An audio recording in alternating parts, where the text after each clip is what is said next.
Hello guys, I am V Sai Srinivas of 9th class from Mathman. So today I will be explaining you today's editorial. So let's get started.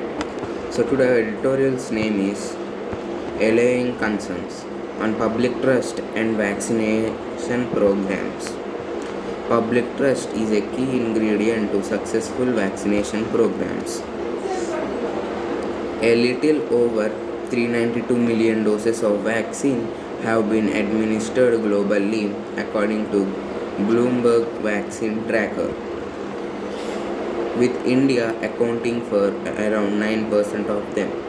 In the last week, there have been a flurry of reports from Europe of blood clots developing in a very small fraction of those vaccinated and leading to cascade of European countries announcing a temporary halt to their vaccination programs involving the AstraZeneca, WHO and the European Medicines Agency have underlined that there is no causal link between vaccines and the occurrence of such clots.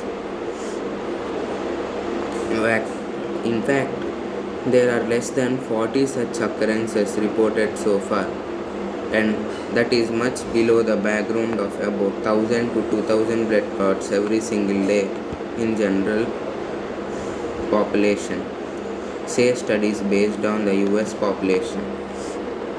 These organizations advocate that the ongoing vaccination drives continue, even accelerate, as the rate of vaccination is not keeping pace with what is required to control the pandemic. However, there are good reasons for the countries to have called for a temporary halt.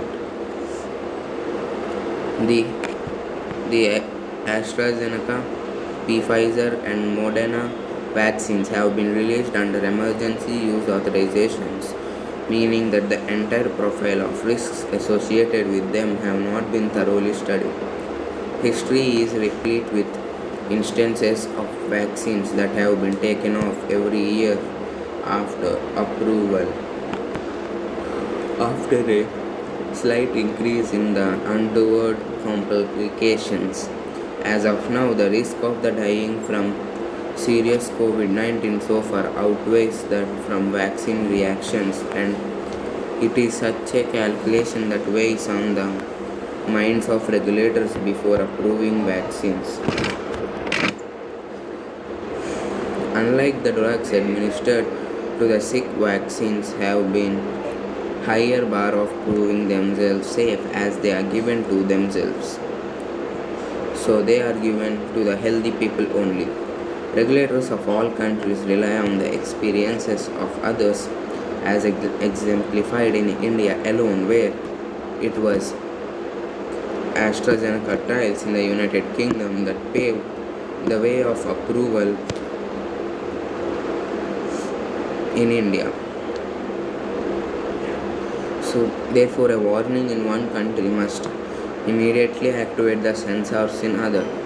India has a long experience with vaccinations as well as expertise in evaluating risk. However, transparency and prompt data sharing, thereby build public trust, is not one of the strong suits. This was evidenced by the approval of vaccines. So the approval of vaccines in spite of scant efficiency data. There is almost no information by the National Committee on Adverse Events following immunization on the nature of serious adverse effects following immunization. This is in contrast to the frequent analysis shared by organizations such as the US Centers for Disease Control and Prevention on adverse effects. Public trust is a key ingredient to successful vaccination programs, and this can be only earned by the government's zealous attention to allaying concerns. So guys, here we are discussing that AstraZeneca is a vaccine which was manufactured by the Oxford University with collaboration to other companies. So in Europe, several cases have been reported saying that the usage of AstraZeneca is causing the formation of small blood clots in the people. So, the European countries had announced a small delay or stop to their vaccination program, so which involves AstraZeneca. But the European Medicines Agency and WHO are saying that there is no need to worry about such things, but now only less than 40 cases were reported regarding that. So the problem will be when about 1000 to 2000 blood clots every single day have been reported. So it is no need to worry. So in fact they need to increase the number of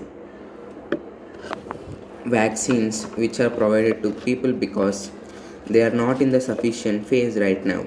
They are even slow than before. So the vaccine regulators only think of one calculation before approving a vaccine. So the morbidity of the virus is more than the morbidity caused by the vaccine. So if the virus outweighs the vaccine, then only they approve the vaccine. If the vaccine might have the same effects as the virus, then they can't approve it because, in fact, if something fails, it could risk the life of the people. So that's it for today, guys. Thank you.